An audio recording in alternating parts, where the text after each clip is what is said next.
All right, Idios chapter 2. Hu haya omru hava zohav libino ubon bichachma ubaov shar bichachmas ubishmonim ubichotzava hadorich lapanav hu ha'etz shnomru. So he used to say, this is Rabbi Akiva, that the father transmits to the son the beauty, the wealth, the strength, the wisdom, years, and the numbers of generations before him, and like shall be appointed at end. So what does this mean? Look the Bartanura to the Mishnah there. The Bartanura says in regards to this that since it is close to be similar in nature to that of the son. So he learns something similar to genetics. That just as a father acquires for himself, just like the father like son, the idea of that if the father is beautiful, the son is very likely to inherit the traits of beauty. If he was strong and had wisdom and a long life, it's expected that hereditarily that the son will have those in accordance with nature. And the wealth of a person bequeaths to his son, wisdom we speak of here is straightforward ingenuity and a bright mind, in which is in a person according to his nature. So assuming that the father's nature will go to the son. And the years and length of his days to me appear that if a person endows them, he'll have sons who are pleasant, strong, rich, and wise, and he'll have long lives. That's how the Bartanura wants to learn that part of our Mishnah. Namru, they learn this from Pasuk and Shaya, Korich de Hotsos Mirosh Af Alpi Shenamru. And what did the Pasuk there say? That though the verse wrote, that they shall serve them, they shall afflict them for 400 years. This is obviously in reference to, calling them, sorry, misread. I was too far ahead. That calling the generations from the beginning. So what does the pasuk say? Vavadim ve'otznu otin araba menos shana shanamru sham v'hadre revi'i shumat hane. So though the pasuk said you'll serve them and be afflict them for 400 generations, it too is written in the fourth generation shall go free. So this is obviously in reference to Avram Avinu, Zechut Tzaddik L'Bracha, that this is very big birth by Abtar, that was already called from the father. So it's a question, and I guess you could say predestiny almost. How does this work? How can Avram, who did whatever sin, they could say by birth of Psalm or beforehand, like the famous shot that I give over that it's due to the mice of what happened with Sodom, but you can learn that as any mice that happened with Avram.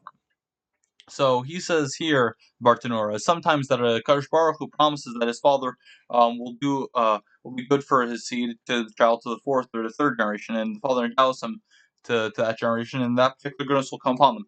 But what I find even more interesting is, like he writes here, until the fourth generation in 400 years, it will end at the fourth generation. He learns, it's difficult to learn, that he's saying that the fourth generation means fourth generation from Avram. Some want to understand it in a more rational way of four generations from Yaakov Avinu, because it just pairs up way better that way. But it's interesting that the Bartanura wants to learn it as such. But even with that, it seems that it could happen for good and for bad. That the father's life, of course, you asked the class question: how could a father and son? How could a father be punished for the son? How could the son be punished for a father? It's a great question, but that's not what I'm trying to deal with. Here, I'm just going through the pashut pshat of what the text seems. But it seems to be that both can be inherited, both the virus to a certain extent, and the ma'asim tovim of the person, that's by nature. But it's a question in what exactly is the Mishnah, Rabbi Akiva's pain trying to get at here, with predestiny perhaps. Afahu haya omru chamishim divrei shel shene ashara chodesh. There are 5 things in the world in the last 12 months. Mishofach dor hamabel shnei asr sheatzeis bechotzesh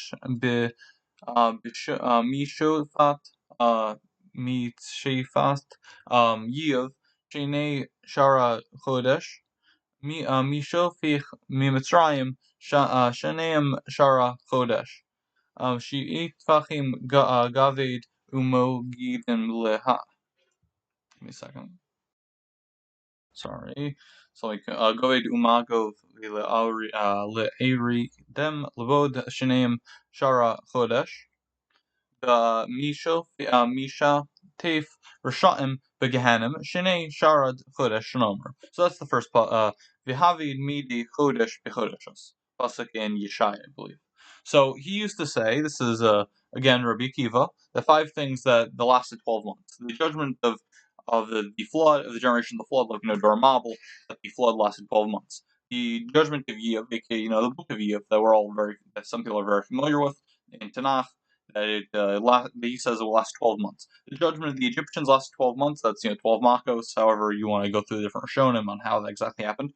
The war of Gog and Magog in time to come, which should be in our days, it will last 12 months according to Rabbi Akiva. The judgment of the wicked in Gehenna is 12 months. This is where we stand able to get the idea from. For the pasuk said, and it will be from 1 month until the next month.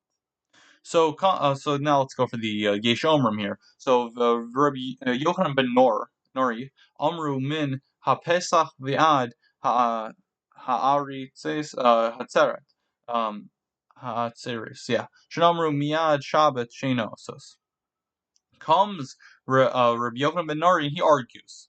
And what does he argue on? He says from from Pesach to Shavuot. For it says from one Shabbat to the other Shabbos. So let's see. Was it the Tar? Let's go see Bartanura. And this is say that after he will be in Gehenna so many days, they'll be like the first day of Pesach, which is called Shabbos, as it says. And from on that day, which you shall bring the omer of the omer offering after the day after Shabbos. You shall count 7 weeks from that, and then they shall be completed until the Yetzeres Shavuot, which is from the morrow of the seventh Shabbos that he left Canaan and comes to worship. I should have mentioned what partner said on Rabbi Akiva. He says on Rabbi Akiva it's 1 year from the actual death. So have a nice day or a good night whenever you're listening to this, and enjoy.